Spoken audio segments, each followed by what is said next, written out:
আপনি দুঃখে থাকলেও মরতে হবে, একদিন মওত আসবে রে বেটি শোনো। এবার আমি বলতেছিলাম আমার আল্লাহ বলেন মরার পরে মানুষকে জীবিত করা হবে, এটাই হচ্ছে ঈমান।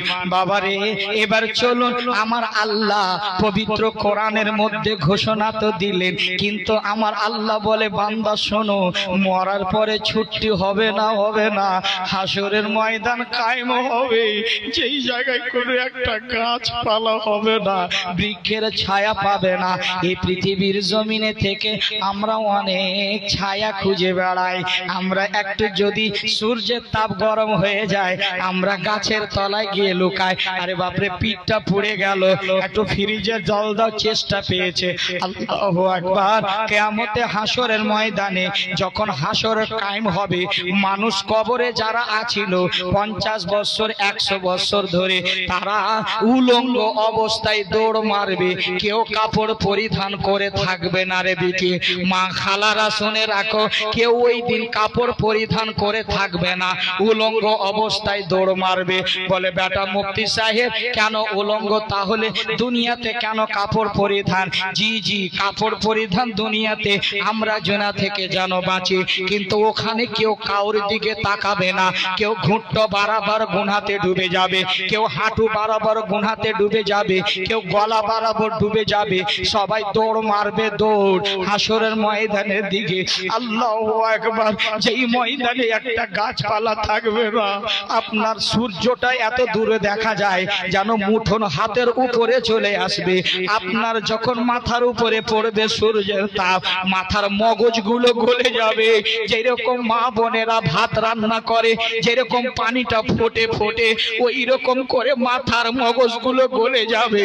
আপনি আহা করে চেষ্টা করবেন, এই যে 100 গ্রামের জিহ্বা দেখা যায়, জিহ্বা এটা 100 গ্রামের হবে না রে জীব, এটা আপনার নাভি পর্যন্ত বেরিয়ে আসবে, নাভি পর্যন্ত বেরিয়ে যাবে। জিহ্বাটা হা হা করে চাইবে পানি, কেউ পানি দেওয়ার মতো থাকবে না, কেউ দিবে না, দিবে না। একমাত্র রাসূলকে যদি ভালোবেসে যেতে পারো, মা বাবাকে 2 মুঠ যদি ভাত দিয়ে থাকো, যদি না ফরমান না হও, আমার নবী আপনাকে নিজের হাত মোবারকে আবে কাউসার পান করে দিয়ে। হে আব্বা, ওই দিনটা কয় দিনের হবে?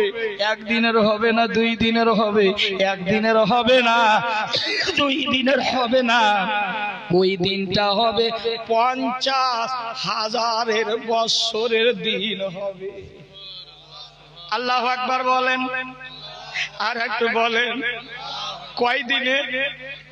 50,000 বছরের দিন। কেমন করে আমরা সহ্য করবো এই দিনটাকে আল্লাহ? ওই দিনটা তো বড় কঠিন দিন হবে, কেউ কারি হবে না।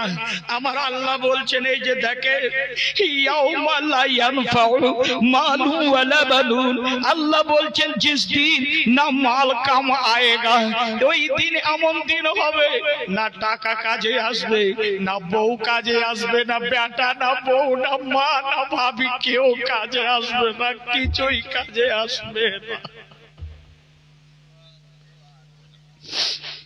শুধু আপনাকে আপনার আমল যেমন হবে ওই রকম আপনাকে ব্যবহার করা হবে, কেউ কাজে আসবে না।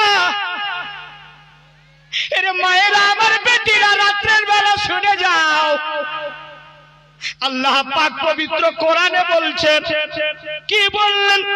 ইয়াউমা লা ইয়ানফাউ মালু ওয়ালা বানুন, ওই দিন ধন দৌলত কাজে আসবে না। ওই দিন যেই সন্তানের জন্য নামাজ ত্যাগ করেছে ওই সন্তান কাজে আসবে বাবা। ওই দিন আপনার যেই স্বামীটার পাশে ঘুমাইতে ওই স্বামীটাও নিজের হবে না, কেউ কাউরে হবে না, দৌড় তো মারবে, কিন্তু একমাত্র যদি নিজের মানুষ হয় উনি হবেন মুহাম্মাদুর রাসূলুল্লাহ। আল্লাহু আকবার।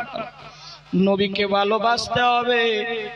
হাদিসে মুসলিম বলছেন যে লা ইউমিনু আহাদুকুম হাত্তা, যতক্ষণ পর্যন্ত নবীকে নিজের সন্তান, স্বামী, ভাই, ধন দৌলত থেকে ভালো না বাসবে ততক্ষণ পর্যন্ত প্রকৃত মুসলমান হবে না। নবীর ভালোবাসা মানে আল্লাহর ভালোবাসা, আর নবীর ভালোবাসা না হলে আল্লাহকে পাওয়া যাবে না, ঠিক কিনা বলে? আমার সম্মানিত ভাইরা, গভীর মনোযোগ শুনো, ঈমান তাজা হয়ে যাবে। আজকে মনে করেছিলাম ঈশ্বরের এই চরের গ্রামে আপনাদের কিছু দিয়ে যাব, মনে বড় আশা, কিন্তু এত মানুষ না হলো 10 লাখের সামনে একই কথা বলি। বাংলাদেশ, ইরাক আর আফ্রিকা মহাদেশে 3-4টা দেশে গেলাম, আলহামদুলিল্লাহ দেখলাম কি যে আহারে নবীর প্রেমিক, দেখলাম বাস্তবে নবীর প্রেমিক কেমন হওয়ার দরকার। এর জন্য বলছিলাম, আমার বারেলি তাজুশ শরিয়া বলতেছেন, जिंदगी ये नहीं किसी के लिए, ये जिंदगी है नबी और नबी के लिए। জোরে বলুন সুবহানাল্লাহ। এই জিন্দেগি নবীর জন্য। আমার ভাইটা পরে এসে বসলেন, বলে হুজুর মেলা অনেক ঘুরলাম, অনেক পান খাইলাম, আর ভালো লাগছে না, একটু মেহফিলে যাই, একটু চলে আসলেন। এর জন্য বলছিলাম, যারা চলে গেছে তাদের মনে হয় ভাগ্যটা ভালো নাই, যারা বসছেন ঈমান তাজা হয়ে যাবে। কবরে কেউ যাবে না, যার জন্য আপনি ছোটাছুটি করছেন, যার জন্য দৌড়ভাগ করছেন, সব বেকার, সব বেকার। কবরে যাইবেন তো আপনি কবরের তৈয়ারি করে যাবেন। কবর বলছে আমার কাছে কোনো ফ্যাসিলিটি নাই, আমার কাছে বিছানা নাই, মুসরদানি নাই, হ্যালোজিন নাই, আমি মৌলবি, মাস্টার, ডক্টর, প্রফেসর, হাফিজ, কারি কাউকে চিনি না, যার আমল ভালো হবে আমি তাকে চিনি। জোরে বলুন সুবহানাল্লাহ। আমার মা গভীর রাত্রে শুনে যাবেন, আপনার ছেলে বলছি আমি, আমার আল্লাহ তো বলছেন কিছু কাজে যাবে না। যদি কাজে যায়, কেমন করে কাজে যাবে? যেইভাবে মা ফাতেমা ইবাদত করেছিলেন সারা রাত্রি কাটিয়ে কাটিয়ে, এই পাগুলি এইরকম ফুলে গিয়েছিল। মা ফাতেমা দুঃখে থেকেছে, সুখে থেকেছে, তবু এক ওয়াক্ত নামাজ কাজা করেননি। মা ফাতেমা কোনদিনই জিন্দেগিতে এই কোরআনের তেলাওয়াত কাজা করতেন না। আপনি কেমন করে মা ফাতেমার সামনে চেহারা দেখাবেন? আপনি কেমন করে চেহারাটা দেখাবেন? মা ফাতেমা ফিরিয়ে দিবে। আর মা ফাতেমা যদি চেহারা ফিরাইয়া নেয়, কার দিকে আপনি তাকাবেন? কার পিছনে পিছনে আপনি জান্নাতে যাবেন? জান্নাতে যেতে গেলে জান্নাতে যাওয়ার কাজ করতে হবে বেটি। আমি একটা হাদিস ইম্পর্টেন্ট আজকে বলে যাব। নবীর বেটি ফাতেমার 11 দিন বিবাহর পরে কি হয়েছিল ইনশাআল্লাহ বলবো। আমার নবীজি ঘরে থাকতে পারেননি, বেটির জন্য ছুটে যেন দৌড় মারতে মারতে বেটিকে নিয়ে আসার জন্য গিয়েছিলেন। কিন্তু নবী দুটা শিক্ষা দিয়েছিলেন জীবনের লাইফে, বেটি রে, যদি স্বামী একবার আওয়াজ দেয় দ্বিতীয়বার যেন আমার আলীকে আওয়াজ দিতে না হয়। আর যতক্ষণ পর্যন্ত আমার আলী ঘরে প্রবেশ না করবে ততক্ষণ পর্যন্ত ফাতেমা তুমি ঘুমাইবা না। এই শিক্ষাটা দিবেন ইনশাআল্লাহ, ঈমান তাজা হয়ে যাবে। কিন্তু শুনেন কষ্টের কথা, কবরেতে চলে গেলাম, হাসরের মাঠ কায়েম হলো, পানির জন্য তো জিহ্বাটা বের হবে, পানির জন্য চিৎকার মারবে, কেউ দিবে না রে বেটি এক গ্লাস পানি। একটা গ্লাস পানি চাইবে, তোমার দাম চাইবে, কিমত চাইবে, আর দাম দিতে হবে। পৃথিবীর জমিনে মুর্শিদাবাদের ফিল্টার করা পানি অনেক পান করলে, মালদা জেলার পানি অনেক পান করেছে, আজকে ফিরি দেওয়া হবে না। ফারিস্তাকে বলবে ভাই এর দাম কত, এর কিমত কিতনি হে বাতাইয়ে, তো বলবে এর দাম তুমি মূল্য দিতে পারবে না। 500 বছরের ইবাদতের মূল্য একটা গিলাসের পানির দাম দিতে হবে। জিন্দেগিতে 50 থেকে 60 বছর এর ঊর্ধ্বে না। মুসলিম শরীফের বয়ানে বলতেছেন শেষ নবীর উম্মতের বয়স হবে 60 থেকে 70। এত অল্প কথাই গল্প শেষ, পটল তুলে কবরে, আর কিছু চলবে না, টাল বাহানা। এত গল্প শেষ হবে আপনার রে বেটি। এই হুসনের চেহারার বেশি পাওয়ার করিও না। এই হুসনের চেহারা তো যেন মিশরের মহিলাদেরও ছিল, কিন্তু মা ফাতেমার যে চাদরটা ছিল এই চাদরের মতো সুন্দর চাদর কাউরি ছিল না। জোরে বলেন আল্লাহু আকবার। আর একটু জবানটা খুলে বলেন আল্লাহু আকবার। সম্মানিত ভাইয়েরা, এবার কবরে গেলেন, যাওয়ার পরে এত সুন্দর তাফসীর। আচ্ছা বলুন তো, এবার কবরে যে নামাইলে আমার আল্লাহ বলে বান্দারে, সূরা ইউনূসের মধ্যে আপনার আর একটা সূরা মারিয়ামের মধ্যে আয়াত নম্বর 70 এর মধ্যে বলছেন ওয়া ইমিনকুম ইল্লা ওয়ারিদুহা, বান্দারে শোনো, তোমাদেরকে পুলসিরাতকে পার করতে হবে। ওই পুলসিরাতটা কেমন রাস্তা হবে? আল্লাহু আকবার। সূরা আপনার মারিয়ামের মধ্যে আমার আল্লাহ ঘোষণা দিলেন ওয়া ইমিনকুম ইল্লা ওয়ারিদুহা, ওই রাস্তাটা হবে জাহান্নামের উপরে। আমি যদি মুর্শিদাবাদের মায়েরাকে বলি, আমার বাবারাকে বলি, জাহান্নামটা কোথায় আছে, অধিকাংশ মানুষ পারবে না বলা। আচ্ছা, জাহান্নামের কথা শুনেছেন, আসল রহস্য জানেন না। জান্নাতের কথা শুনেছেন, আসল রহস্য জানেন না। সিরাত ভাষাটার কথা শুনেছেন, সিরাত কাকে বলে জানেন না। এই যে এমন একটি কিতাব, আমি মাদ্রাসায় যে কিতাব পড়াই, এটা ছোট্ট ক্লাসে পড়া হয়, যেই বইটার নাম হচ্ছে কানুনে শরিয়ত। আপনি বাংলাতেও পাবেন, যেখানে যাবেন পাবেন, কিন্তু এটা আছে উর্দুতে। আপনি সবকিছু এই বইটা যদি রাখেন, আপনার ঈমান ও আকীদা কেউ কেড়ে নিতে পারবে না, আপনার ঈমান ও আকীদা বেঁচে থাকবে। এবার বলছে কি, আমার আল্লাহ তো বললেন জাহান্নামের উপরে ওই রাস্তাটা আছে। জাহান্নাম কোথায় আছে? এই যে 7 তাবাক জমিন আছে, পানির মাটির নিচে আছে জাহান্নাম।